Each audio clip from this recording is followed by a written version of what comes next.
هو الله الخالق البارئ المصور له الأسماء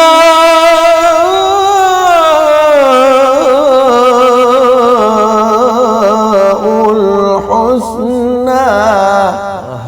سبحان اللہ. يسبح له ما في السماوات والأرض وهو العزيز الحكيم. سبحان اللہ. ماشاء اللہ. صدق الله العلي العظيم. سبحان اللہ. کیا خوب تلاوت قرآن پاک فرمائی جناب قبلہ قاری محمد نادر الحسینی سیدی صاحب ماشاءاللہ بہاولپور سے یہاں تشریف لائے ہمارے اسٹوڈیو میں. بہت مشکور ہیں آپ یہاں پہ تشریف لائے. اور انشاءاللہ ناظرین اس کے بعد جو سلسلہ نعت ہیں وہ بھی شروع کرتے ہیں. اور ہمارے اسٹوڈیو میں ہمارے ساتھ موجود ہیں آج پروفیسر حافظ محمد رمضان صاحب جو نعت کے حوالہ سے گفتگو بھی فرمائیں گے. اور اس کے ساتھ ہمارے جو مہمان نعت کے لیے تشریف لائے ہیں وہ سرزمین دبئی سے وہ تشریف لائے ہیں اور پاکستان میں ہیں آج کل. تو ان سے گزارش کی تو وہ اسپیشلی طور پہ ہمارے پروگرام میں تشریف لائے ہیں. ہم ان کا بھی شکریہ ادا کرتے ہیں. اور ماشاءاللہ ارض پاکستان کے نامور علماء اکرام میں ان کا نام بھی شمار ہوتا ہے جو ہمارے آج مہمان ہیں پروفیسر حافظ محمد رمضان صاحب. ان سے بھی ہم گفتگو کریں گے انشاءاللہ. جی علامہ صاحب کیسے ہیں آپ؟ خیریت سے؟ الحمدللہ. بہت شکریہ آپ پروگرام میں تشریف لائے. تنویر بھائی السلام علیکم ورحمۃ اللہ. آپ خیریت سے؟ بہت شکریہ. بہت لمبا سفر کر کے آپ یہاں تک پہنچے ہیں اور یو اے سے پاکستان تک. اور آج انشاءاللہ حضور کی مدح سرائی بھی کریں گے. اور سب سے پہلے شروع کرتے ہیں کلام کو, پھر انشاءاللہ علامہ صاحب سے گفتگو بھی ہوتی ہے. بسم اللہ کیجیے.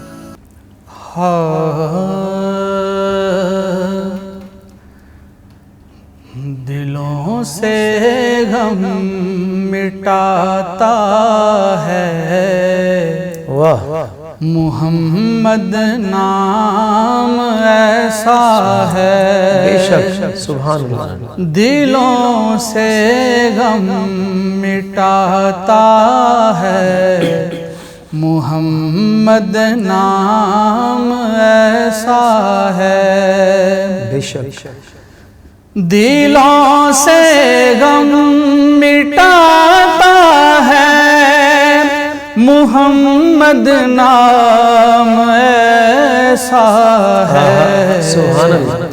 نگر اجڑے بساتا ہے محمد نام ایسا ہے. نگر اجڑے بساتا ہے محمد نام ایسا ہے. انہی کے ذکر سے روشن رتے پھر لوٹ آتی ہیں. کیا بات. انہی کے ذکر سے روشن رتے پھر لوٹ آتی ہیں. سبحان اللہ. نصیبوں کو جگاتا ہے محمد نام ایسا ہے. نصیبوں کو جگاتا ہے محمد نام ایسا ہے. محبت کے کمل کھلتے ہیں ان کو یاد کرنے سے. محبت کے کمل کھلتے ہیں ان کو یاد کرنے سے. بڑی خوشبو لاتا لاتا ہے سبحان اللہ محمد نام ایسا ہے بے شک بڑی خوشبوئیں لاتا ہے محمد نام ایسا ہے سبحان اللہ انہی کے در سے ہے پائی فقیروں نے شہنشاہی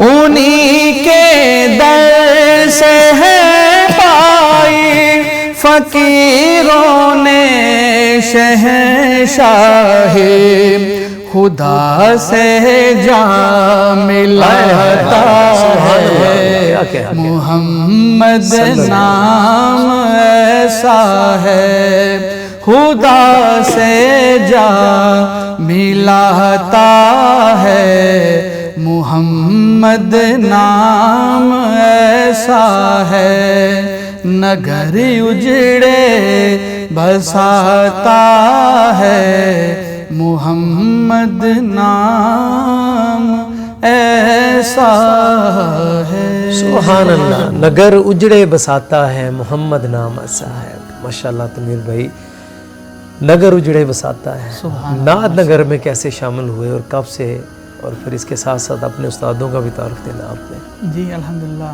سجاد بھائی یعنی جب سے میں نے الحمدللہ فوج سنبھالا ہے اپنی فیملی میں ایسا ماحول ملا الحمدللہ چونکہ میرے والد گرامی خود بھی سنان رسول تھے اللہ پاک ان کے درجات کی بلندی فرمائے بہت سنا ہے میں نے بھی ان کو ہاں جی الحمدللہ تو ان کی بھی ماشاءاللہ کافی تربیت ہے بے شک اور اس کے علاوہ میرے استاد گرامی جناب الحاج محمد افضل نشائی صاحب ماشاءاللہ تو ان کی طرف سے بھی ماشاءاللہ کافی گائیڈنس ملتی رہتی ہے ٹھیک ہے تو اللہ پاک ان کی بھی سلامتی رکھے نشائی صاحب کی شاگردی میں باقاعدہ کب آئے مجھے تقریباً 12 سال ہو گئے 12-13 سال سے میں ان کے ساتھ الحمدللہ کوئی یاد ہے پہلی دفعہ نعت کب پڑھی تھی اسکول لیول پہ میں نے ماشاءاللہ سٹارٹ کیا تھا صحیح چھٹی کلاس سے الحمدللہ شروع کیا اس کے بعد پھر اسکول کالجز کے لیول میں انشاءاللہ الحمدللہ پڑھا اور اسکول میں مقابلہ جات ہوتے تھے اور کالج لیول میں بھی پھر الحمدللہ مقابلہ جات میں حصہ لینا اپنے کالج کی طرف سے بالکل ٹھیک تو یہ سمجھ لے کہ الحمدللہ ایسا ماحول ملا اور اللہ پاک کا ایک بڑا کرم ہے سرکار کی کرم نوازی ہے الحمدللہ بے شک اس انہوں میں نے کوئی شک اپنے نہیں ذکر کے لیے الحمدللہ چن لیا ہے اور اللہ پاک تا حیات یہ عمل جاری رکھے اچھا تنویر بھائی دیار غیر میں تو آپ جگہ جگہ پڑھتے ہیں اور وہاں سے بھی آپ سے ملاقات رہی میری بھی محفلوں میں آپ سے ملاقات رہی تو کیا فرق ہے یہاں پاکستان میں پڑھنا وہاں یو اے میں آپ پڑھتے ہیں جی الحمدللہ یہ ہے کہ پاکستان میں جو الحمدللہ محفل میلاد پاک کا انعقاد ہوتا ہے اس میں الحمدللہ بہت زیادہ روحانیت نظر آتی ہے صحیح تو اس کے علاوہ اب بھی ماشاءاللہ دبئی میں میری آپ سے بھی ملاقات ہوتی رہتی ہے ادھر سے تو ادھر بھی پروگرام ارینجمنٹ ہوتی ہے لیکن چونکہ ہر کنٹری کا اپنا اپنا ایک سسٹم ہوتا ہے تو اس حوالے سے یہ ہے کہ محفل پاک ادھر بھی ہوتی ہیں لیکن جو ذوق ماشاءاللہ پاکستان میں نظر آتا ہے ایسے ہی وہ ہے پوری دنیا میں نہیں دیکھیں یہاں پہ تو ہر گلی محلہ نگر کوچہ بستی ہر جگہ محفل ہوتی ہے جی الحمدللہ تو آپ کا کہنے کا مقصد بھی ہے کہ وہاں پہ ناظرین دیار غیر میں بڑا مشکل ہوتا ہے وہاں پہ بالخصوص یو اے میں تو مجمع لگانا تو ویسے ہی پابندی ہے نا اوپنلی جو ہے نا وہ نہیں کر سکتے نہیں کر سکتے پھر بڑا ساؤنڈ سسٹم بھی وہاں پہ نہیں ہے ماشاءاللہ بڑے بڑے عاشق رسول ہیں ادھر بھی جو گھروں میں محفل پاک کا انعقاد کرتے ہیں اور الحمدللہ بڑی روحانیت ہوتی ہے اس میں بے شک ماشاءاللہ آپ کا ورک ہے بھائی وہاں پہ بھی آپ سرکار کے میلاد کی محفلیں سجا رہے ہیں اللہ پاک اس کی برکتیں آپ کو مزید عطا فرمائے جی قبلہ پروفیسر حافظ محمد رمضان صاحب ہمارے ساتھ تشریف فرما ہے تو آج یہ ہم سے بات کریں گے نعت کے ہی حوالہ سے تو میں سب سے پہلے پروفیسر صاحب سے یہ پوچھنا چاہوں گا کہ شرعی اور تاریخی اعتبار سے نعت کیا ہے بسم اللہ الرحمن الرحیم والصلاة والسلام علی خاتم النبیین وعلی آلہ واصحابہ اجمعین اما بعد فاعوذ باللہ من الشیطان الرجیم بسم اللہ الرحمن الرحیم یا ایہا الذین آمنوا لا تقولوا راعنا وقولوا انظرنا صدق اللہ مولانا العظیم وصدق رسول النبی الکریم الرؤوف الرحیم سجاد بھائی جان سب سے پہلے تو آپ کا بڑا مشکور ہوں جزاک کہ جنہوں نے اتنے خوبصورت اور بڑے ایک انتہائی با مقصد پروگرام میں ہمیں دعوت دی ہے. جزاک اللہ. اور جو آپ نے سوال کیا ہے جی جی اور یہ سوال انتہائی اہمیت کا حامل ہے صحیح کہ سب سے پہلے تو ہم یہ دیکھیں گے کہ نعت قرآن و حدیث کے حوالے سے، کیونکہ ہمارے لیے سب سے پہلے جو فرسٹ پرائرٹی ہوتی ہے، سب سے جس چیز کو ہم مقدم رکھتے ہیں صحیح. وہ ہے اللہ کا قرآن اور اللہ کے پیارے حبیب علیہ الصلوۃ والسلام کا بے شک فرمان پاک. اس حوالے سے دیکھا جائے تو اللہ کریم نے قرآن پاک میں متعدد مقامات پر یہ فرمایا ہے کہ میرے رسول صلی اللہ علیہ وسلم کی عزت کرو، تعظیم کرو، توقیر کرو. جو نعت پڑھنے والا ہوتا ہے حقیقت میں اپنے حبیب علیہ الصلوۃ والسلام کی برگاہ ناز میں اپنی عقیدتوں محبتوں کا خراج پیش کر رہا ہوتا ہے، اور آپ علیہ الصلوۃ والسلام کے اوصاف، کمالات، آپ کے فضائل، آپ کے خصائص بیان کر رہا ہوتا ہے. تو اگر اس حوالے سے دیکھا جائے تو پورا قرآن پاک جو ہے یہ اللہ کے حبیب علیہ الصلوۃ والسلام کی نعت نظر آتا ہے. جیسے قرآن پاک میں اللہ کے محبوب علیہ الصلوۃ والسلام کا جو اخلاق ہے، آپ کا اخلاق کریم ہے، آپ کا جو حسن خلق ہے، سیدہ ام المومنین عائشہ صدیقہ طیبہ طاہرہ سلام اللہ علیہا سے کسی نے پوچھا کہ اماں جان کہ آپ نے اللہ کے حبیب علیہ الصلوۃ والسلام کے ساتھ شب و روز گزارے ہیں، آپ ان کی خدمت میں ہمہ وقت رہی ہیں، تو آپ علیہ الصلوۃ والسلام کے اخلاق کے بارے میں ہمیں ارشاد فرمائیے. تو آپ نے یہی ارشاد فرمایا کان خلقہ القرآن، فرمایا کہ میرے محبوب علیہ الصلوۃ والسلام کا اگر اخلاق دیکھنا چاہتے ہو، اس کو جاننا چاہتے ہو تو اللہ کا قرآن پڑھو. سبحان جو اللہ کا قرآن ہے وہ میرے محبوب علیہ الصلوۃ والسلام کے اخلاق کریم ہے. تو اس لیے جو نعت ہے یہ شرعی حوالے سے دیکھا جائے تو یہ قرآن ایک نعت کی صورت میں ہمارے سامنے ہے، اور اللہ تعالیٰ سب سے پہلے اپنے حبیب علیہ السلام کی نعت پڑھنے والا ہے. وَتُعَزِّرُهُ وَتُوَقِّرُهُ يَا أَيُّهَا النَّبِيُّ إِنَّا أَرْسَلْنَاكَ شَاهِدًا وَمُبَشِّرًا وَنَذِيرًا وَدَاعِيًا إِلَى اللَّهِ بِإِذْنِهِ وَسِرَاجًا مُنِيرًا. اور ادھر فرمایا وَلَلْآخِرَةُ خَيْرٌ لَكَ مِنَ الْأُولَىٰ کہ محبوب لوگوں کے لیے ہم نے معیار یہ رکھا ہے کہ وقت مرور زمانہ کے ساتھ ساتھ ان کا ذکر کم پڑتا جاتا ہے، کم ہوتا جاتا ہے، لیکن آپ کے لیے ہر آنے والی گھڑی پہلے سے اچھی ہوگی. اس سے بڑھ کر نعت کیا ہو سکتی ہے؟ تو یہ قرآن اور حدیث پاک کی اگر روشنی سے دیکھا جائے تو اللہ کے محبوب علیہ الصلوۃ والسلام پورا ایک باب ہے سنن ترمذی شریف کے اندر کہ اللہ کے محبوب علیہ الصلوۃ والسلام اپنے پیارے بڑے محبوب صحابی سیدنا حسان بن ثابت رضی اللہ تعالیٰ عنہ سے خود جو ہے نا ممبر بچھواتے اور پھر فرماتے کہ حسان ممبر پر کھڑے ہوں اور میرے سامنے میری نعت پیش کرو. اور یہ اس چیز کی دلیل ہے کہ اللہ کے محبوب علیہ الصلوۃ والسلام نے جس کام کو عملی طور پر کروایا ہے، اور اس میں آپ کا قول بھی ہے کہ آپ نے فرمایا کہ یہ کام کرو، تو صحابہ نے آپ کے سامنے جب کام کیا تو حضور علیہ الصلوۃ والسلام نے اپنے تعریف کرنے والے کے لیے جو الفاظ بیان فرمائے، ارشاد فرمایا اپنی زبان قدس سے، وہ فرمایا اللہم ایدہ بروح القدس، اے اللہ کہ یہ تیرا، یہ تو حسان بن ثابت ہے، یہ تیرے محبوب علیہ الصلوۃ والسلام کا، تیرے پیارے نبی کا، تیرے پیارے وہ نبی جس کو تو نے رحمت للعالمین کی شان دے کر بھیجا ہے، اس نبی کی تعریف کرتا ہے کہ اللہ میں اللہ کا رسول تو اسے دعا کرتا ہوں کہ میرے تعریف کرنے والے کو جہاں بھی مدد کی ضرورت پڑے نہ صرف کسی اور وسیلے سے بلکہ اس کی ڈائریکٹ جبریل امین کے ذریعے سے مدد فرمائے. سبحان اللہ سبحان اللہ. یہ چیز اس کی دلیل ہے کہ حضور علیہ السلام کی تعریف کرنے والا جہاں کہیں بھی ہے وہ اس دعا کا جو ہے نا مصداق بنتا ہے.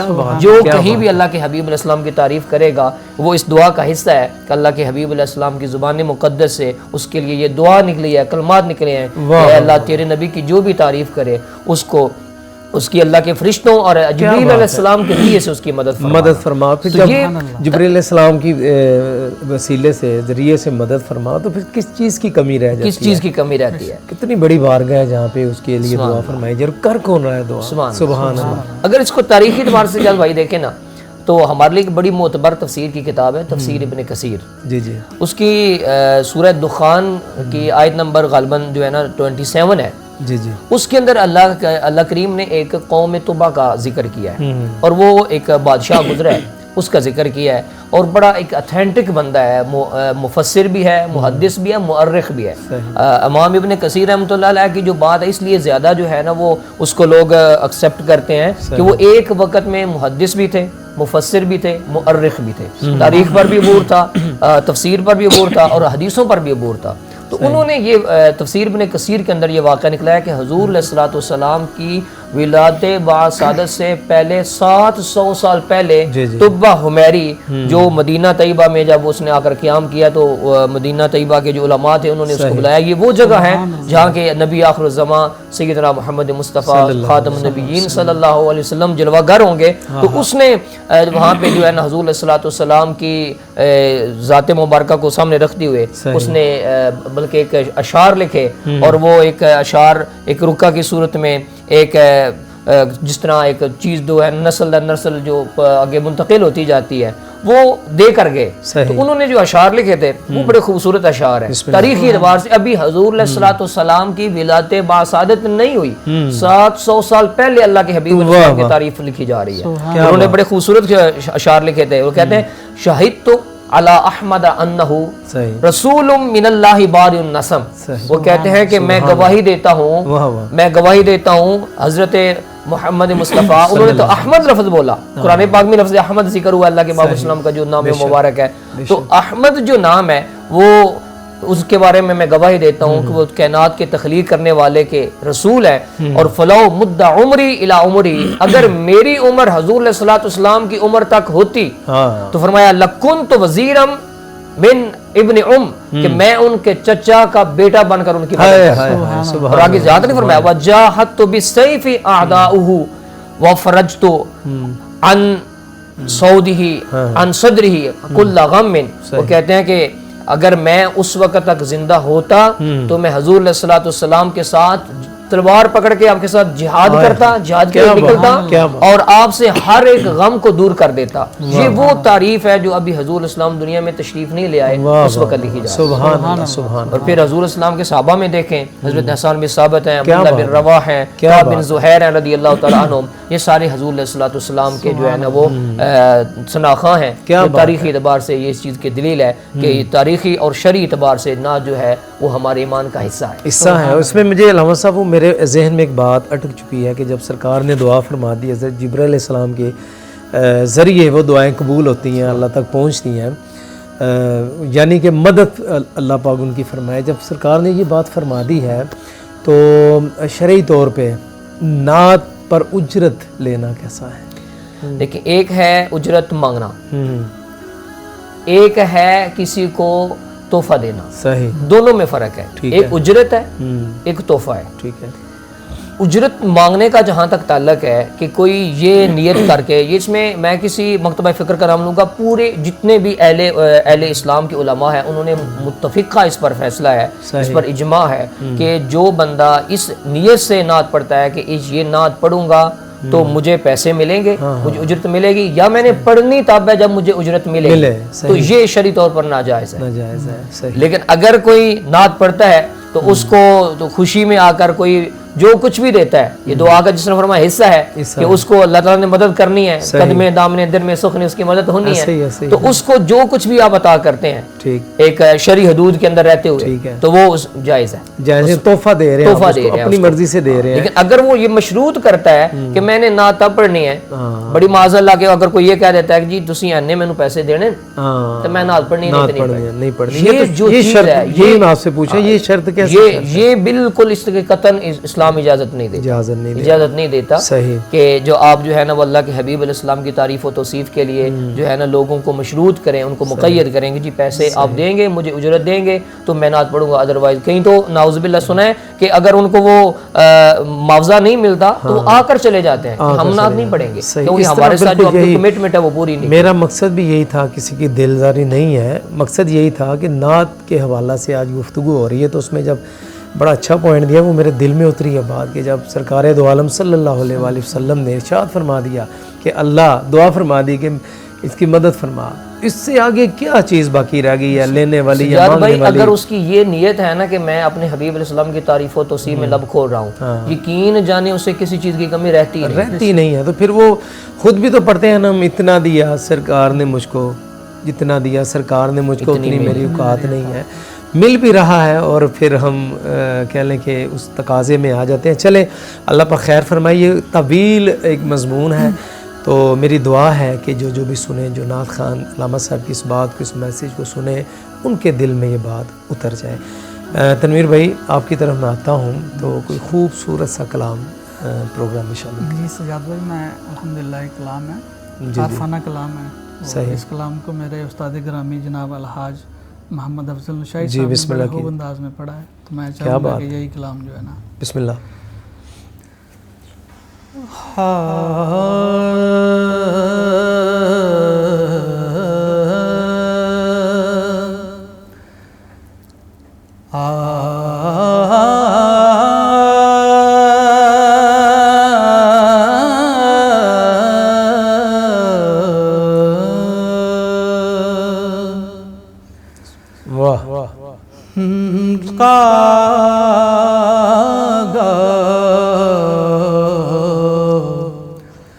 سب تن کھایو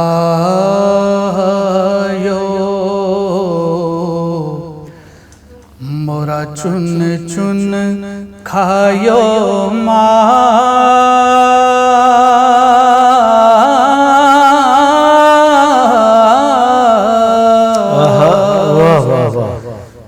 کاغا کاغا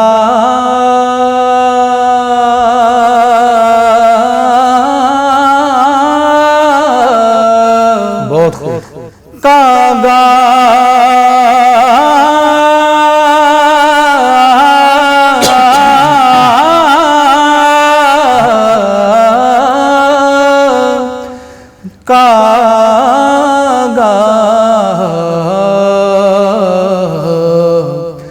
کاغا سب تن کھایو مورا چن چن کھایو ماس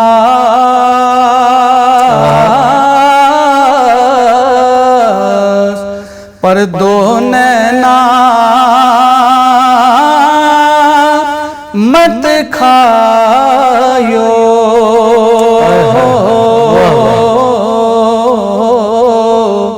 انہیں پیا ملن کی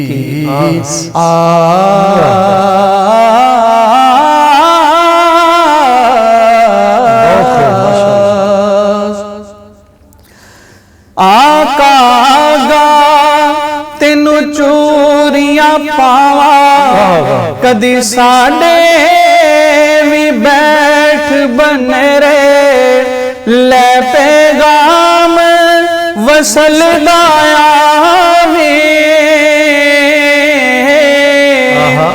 کتے آ جن ساجن میرے متاں والے متاں دیندے میری متاں نے مت ماری ہجر ستائی دیواں دہائی نی میں کر کر گریا زارے سو وار چڑھی میں کوٹھے تے میں اتری کئی وارے آ جائڑیا نہ جائڑیا تو جتے ہو میں ہارے پھر دو نینا مت کھایو انہیں پیا ملن کی